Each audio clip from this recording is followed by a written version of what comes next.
Hey guys, Chris from Propel here, and there's a fucking plane above us again. Went a little off script on that one. We don't use a script. And today we're going to be checking out the new Riese and Muller Homage. This bike has loads of updates for this year, and I'm really excited to show them to you. Some of them include the new motor from Bosch, new battery options, including a dual integrated option, which is pretty wild. The new display options, including the new Nyon and the adjustable stem, as well as the lowerable saddle. This bike just has kind of anything you could really want in a fully equipped electric bike. Historically, the Homage has always been a very popular bike for us, as it's really accessible with that low step through, and then it has the full suspension, which makes it more comfortable, really adds to the traction, and overall just makes it an amazing bike to ride. And for those of you who don't know, Riese and Muller is a manufacturer based in Germany, and they build their bikes to order. They started their company in 1994 with a bike called the Birdie. It's a full suspension folding bike, and it was a really pretty dramatic revolution in engineering of folding bikes at that time. And Riese and Muller kind of continues to break the mold for engineering on bikes, and more specifically electric bikes these days. And you know, that's their heritage. I mean, it was founded by two mechanical engineers, and they're just all about that innovation and pushing things to the next level. But instead of designing a bike to kind of fit within a specific category that already exists, they really create categories. I mean, one of the things that they created was this really performance low step bike as the Nevo, and then they also have the Homage, which is this bike, is a performance low step full suspension bike, which is really, those are the similar variations there. But that's just like overall their philosophy is, you know, let's design the best bike we can to fit the needs of this specific user group, and in this case just a user that might want an urban type bike but also have the capability of going off-road and that sort of thing.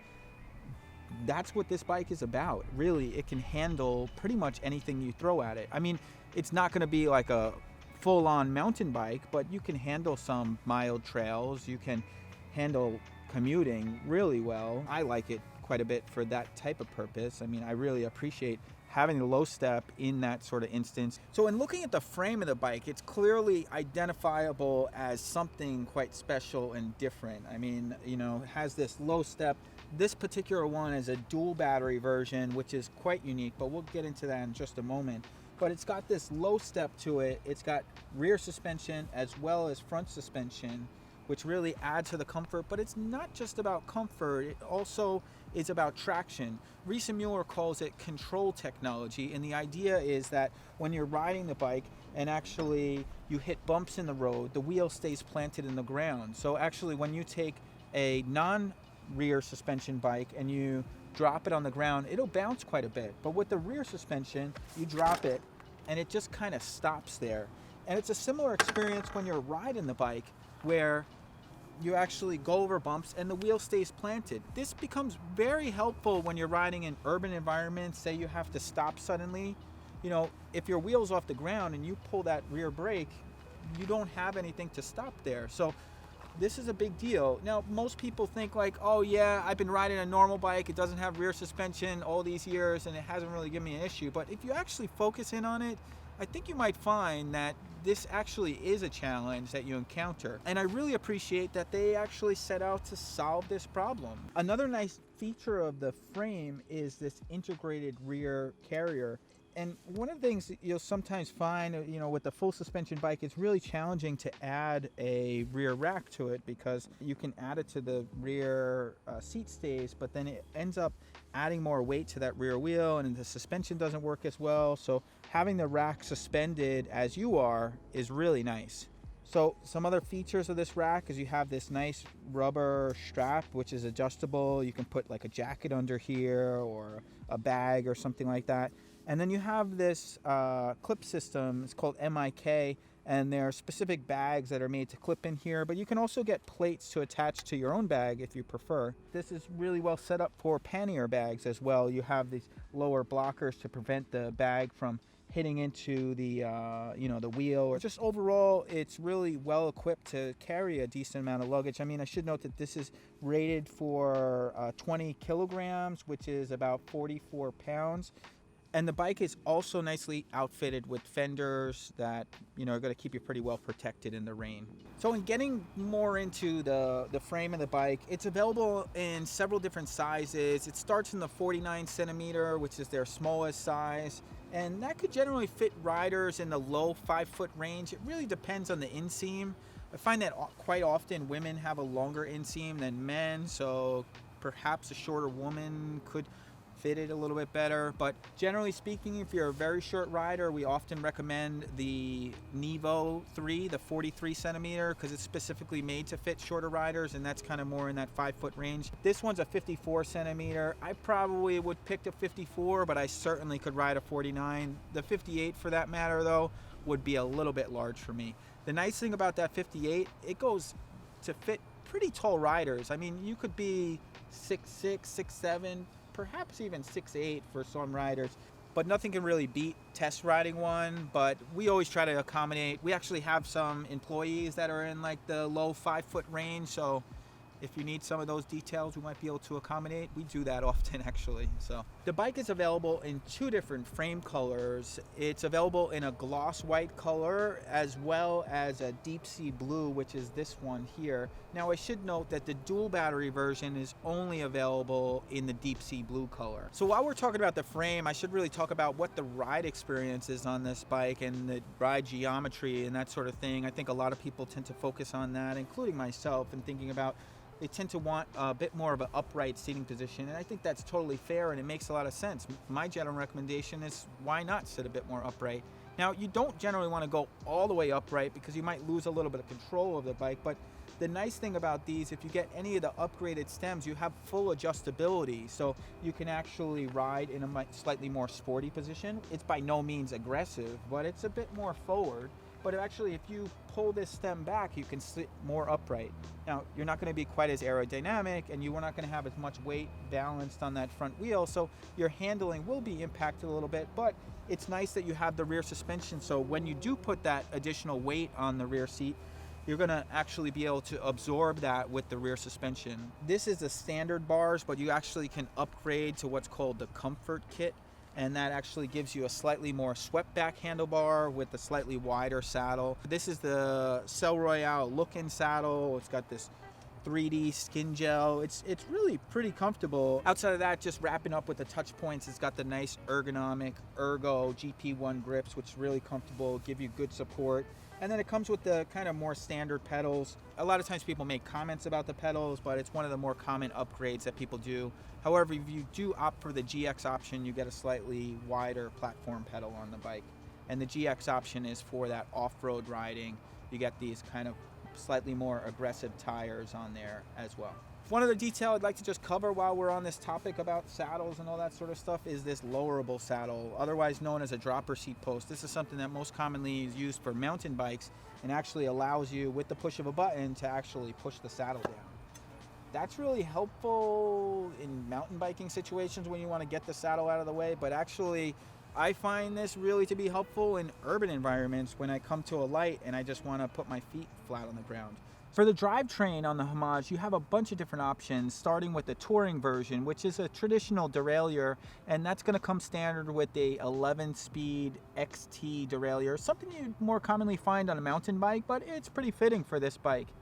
Moving up from there, you have 2 different options with a belt on there, and a lot of people really like this. It's kind of more popular options for us in the shop at least, and that's starting with the Enviolo hub. That's a continually variable transmission, and then you have the roll-off hub. This one is the roll-off E14. It's a 14-speed internally geared hub, electronically shifted, and it's quite nice. So the roll-off is the widest range of gears at 526%, and then the Enviolo is about 380%, and the derailleur version is kind of similar to that as well. But we actually made a video on electric bike drivetrains specifically focusing on these different versions, so you might want to check that out if you're kind of questioning which one is the best fit for you specifically. We'll link to that below. Another really nice detail about having the belt drive is it's really low maintenance, and you don't have to deal with the grease and that sort of thing, and there's a lot longer time in between service intervals. And not to mention, both of the hubs are internally geared, so one of those benefits is that you can shift the gears at a standstill, and that's really nice, particularly in urban environments when you come to a stop and you want to shift down and that sort of thing. So a lot of people really appreciate that. With the Enviolo, you have a grip shifter, so you just twist away from you to go to a low gear and twist towards you to go to a higher gear. Where the roll-off, you actually use a push-button shifter, and it will actually automatically shift down to the lower gear when you come to a stop. For the tires on the bike, it comes standard with the Schwalbe Supermoto X. It's a 27.5 by 2.4. It's a pretty wide tire, and just the tires on their own really absorb the road pretty nicely, give you really good traction. And it's a good tire for kind of on off-road, some light off-road, that sort of stuff. But if you wanted to do more aggressive off-road riding, you might want to opt for the GX version, and that's going to come standard with the Johnny Watts tire, and that's a 27.5 by 2.35, really similar width here, but it's got a little bit more tread on it.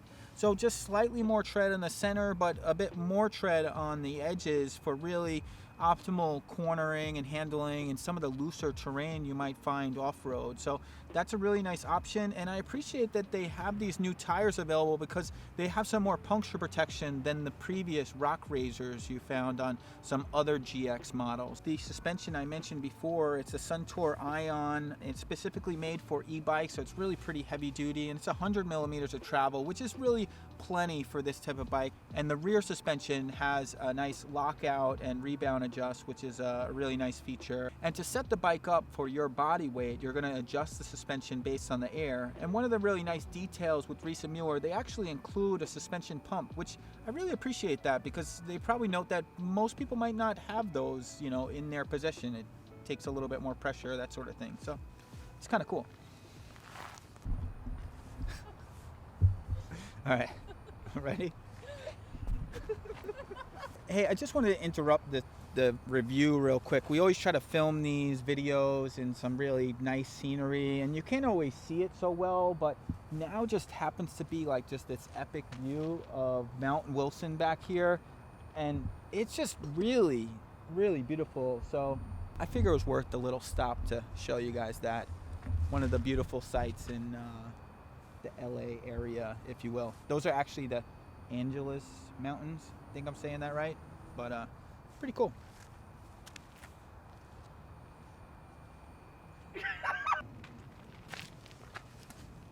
For the motor on the bike, we have the Bosch Generation 4 motor, and actually it's available in two different versions. The standard version is going to be the CX version. That you're going to see the most low-end torque, but both of them have the same amount of torque, actually at 85 Newton meters. But the other option is the speed version that just has a bit more top-end torque to it. So you're going to see more torque kind of above the 20 mile an hour mark. And for the CX motor, it's going to be 20 mile an hour top speed in the US, and then the speed motor goes up to 28 miles an hour, 45 kilometers per hour. That's generally my preferred version. It actually happens to be one of the more common versions that people opt for out of the store. Just nice to have that option to be able to go a little bit faster, but perhaps if you are not that concerned about that, you're riding more leisure and you really just want the maximum amount of torque to go up hills, that CX is a really nice option. You can see the motor here, and it has that larger chainring. It's a smaller footprint than the previous version, so it really tucks into the frame nicely. It's got a magnesium casing and really loads of improvements there. Really easy to pedal without power, and I think a lot of people appreciate that, but it might be a little bit easier to see the motor from the other side, so let's turn it around and see it there.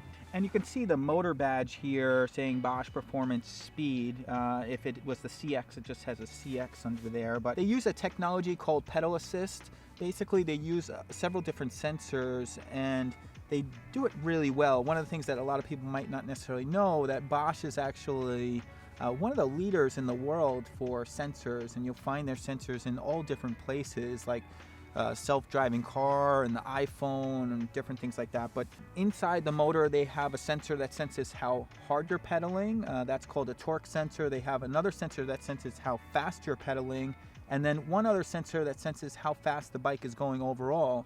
And based on all that information, it's taking 1,000 senses per second and delivering power to you. I should say the standard battery is a single 625 watt hour, which is a really good size, and for most people's use scenario, it's probably plenty. If you really want to go on those super long excursions, having this is a great way to go. So they actually fold both of the batteries into the side here, and I'm just going to show how that opens up. So we're going to use the ABIS key. It's a plus key. And I should note that they also have a folding lock that comes with the bike that uses the same key. To unlock the battery, you're just going to turn the key here, rotate it just like that. And it's not going to fully unlock, and this is in some ways just like a safety measure, but if you want to fully remove the battery, you're just going to push this little button down. It's just like a little latch. I'll show you in just a second. So you can just pull the battery out there. You can see this is the latch that I was kind of pushing here. So you just kind of push that down, and that's required in order to actually fully remove the battery. I should note that this battery size is actually slightly longer than the standard 500 watt hour, but it's really the maximum capacity currently offered by Bosch, and it really makes a lot of sense. So I should also note, while we got the battery out here, this is the charging port if you wanted to charge the battery off the bike, but you can also charge it on the bike, actually charge both of the batteries. Right now this battery's got a 2-bar charge, and you can actually tell that by hitting this little button here, and you can see this little lights, which is kind of nice. It's not really that detailed, but enough that you can get some information. And then you can see this cover here. This is actually a Riese and Muller specific cover on the battery that kind of clips in place here, and it's meant to work specifically with this design. It's important to note this though, because if you wanted to add a secondary battery, you're going to want to have this same design cover here. So I just want to show you inserting the battery back in place. You're going to want to put the lower portion in first there, and then once you got that, you should feel that it kind of moves well there. Now you can't actually lock the battery in place without unlocking the lock first, so that's a little bit different than the standard power pack when you don't need to unlock it, but you just unlock it and just push it in place there, and you can see that it's firmly planted. And then I should just note that the charging port is here, and to charge the batteries, a single battery is generally going to charge in about 4 hours, so you can think about a dual battery, it's going to be about 8 hours in that regard. So charge overnight, you should have no problem there. If you wanted to charge faster, technically you can get additional charger and just charge the battery separately off the bike. And to operate the bike, you're going to have a bunch of different display options. This one has one of the upgraded displays with the Kiox, but really they all have the same basic function. You're just going to turn it on by hitting the power button. Usually takes a couple of seconds to turn on, but all of them will have the miles per hour, the battery life, the different assistance levels that you can select, and that you're just going to be able to select with the plus and minus here. For these motors, it's like 60% assist in eco mode, 140 in tour, 240 in sport motor, and 340% in turbo mode. So you can think that's pretty dramatic. The idea is you take one pedal revolution and the bike is going to do a 3.4 on top of that. Some of the other functions that you'll find standard on all the displays is the odometer, the tripometer, the range. You can see this range based on the assist level. It's going to show you how much range you have left in the battery, trip distance, trip time. And then this is some of the functions that you're only going to find on some of the upgraded displays, like my power, your cadence, your heart rate, which you can connect to heart rate monitor. And we actually have some videos on these different display options. This is the Kiox. The Nyon has been a super popular display, just a bit larger than this one, but all the same functions, with the exception that the navigation is just a bit more in depth on the Nyon display. One other detail actually can be important to a lot of people is that the Kiox will charge your phone where the Nyon doesn't. I don't know that it just like takes too much power or whatever it is, but for some reason that was a design choice that Bosch made on that one. We're still figuring out some other alternatives to onboard charging, but that's the detail there. Yeah, and you have all these different screens you can change around and that sort of stuff. You can go into settings, etc., connect to your phone. And then actually, speaking of a phone, there's another option called the Smart Phone Hub. Now, it's not going to be compatible with this roll-off version here, but you can use it on the Enviolo Vario version or the Touring version, and many people appreciate that because you can interact with some of the apps that you have on your phone, like music and your phone calls, etc. And you can actually control it from the same thumb pad. That's a nice detail. Outside of that, all the systems are also going to have something called walk assist, and basically when you're in an assist level, you're just going to tap this top button here and then just hold the plus button for a couple of seconds, and that's basically going to just move the bike along at a couple miles an hour.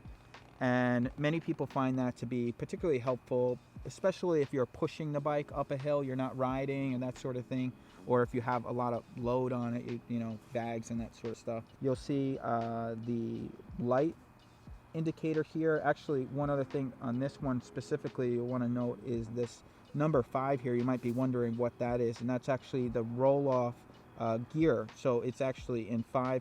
Right now this is set to automatically shift down to 5 when you come to a stop, and you can just shift up the gears just by hitting the plus or minus button on the controller there. As I mentioned, we have the lights, and these are connected to the Bosch system, and you can actually turn the high beam on by clicking this button here, which is really nice. And these lights are very powerful, really one of the most powerful lights on the market. It's the Supernova M99 Mini Pro, and you also have the M99 tail light, which is connected to the brake levers, which is really nice. And since this bike is a high-speed bike, I should note that it comes standard with a horn, which is pretty loud, and you just tap the button here. If you get the low-speed version, you're just going to get a standard flip bell. You can see up here we also have that lever for the lowerable saddle, which is kind of cool. Another feature you'll find on the high-speed bike is a mirror, which is a really nice safety feature. We also have these mirrors if you ever wanted to add one to a non-high-speed bike, and that's a popular upgrade that people opt for as well. For the brakes on the bike, we have the Magura MT4 in the rear and MT5 in the front. The MT5 is a quad piston caliper, and the MT4 is a dual piston. And we have these really special brake levers that actually actuate the brake light, which is really nice. And one of the nice things I think I like is that you can actually actuate the brake light without actually activating the brake, which is nice just to kind of like, you know, warn people or something like that. I like to use some of these features and just kind of increasing my visibility out on the road. And here's that headlight in action, and we just activate that high beam. Really quite powerful. Another nice added accessory on this bike is this frame mounted rack here. Now it has a weight rating of 5 kilograms, about 12 pounds. It's pretty heavy duty. I think that's mostly, it probably can handle more weight, but they try to, you know, keep that weight rating lower because at a certain point it might impact your steering. Another nice detail, I don't have it to feature here right now, is a new front bag that they made for this rack, and I know a lot of people have been anticipating that, so I think we'll show some footage of that. Well, I hope you guys enjoyed this review. I've certainly enjoyed getting some time on the saddle on this bike, and it's certainly a bike that out of all the bikes in the shop, it's probably going to be one of the ones that I pick more often than not, and that just tends to be the case. I generally pick a bike that's full suspension and high speed. Those are kind of two of the main criteria. Riese and Muller happens to fit that bill pretty well. Maybe they're part of what got me hooked on that thing. What's your experience? What's your thoughts? What do you think about the bike? Do you have experience with the previous version? Have you gotten to test ride one?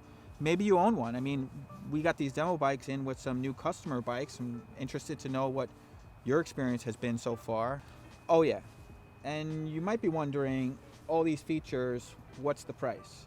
So these things don't come cheap, but I will say from my experience they're well worth it, and I think that many consumers will attest to that as well. The base model starts at $7,700. That's the GT Touring version. That's with the normal derailleur and cassette and the single battery.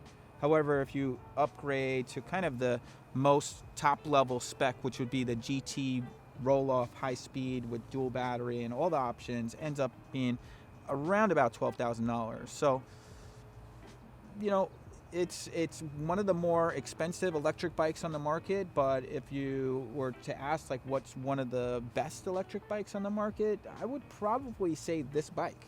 I think that's kind of mostly what I want to cover on this. If you want some additional specs on the bike, we have them all on our website, and we also have like a full write-up on the bike as well.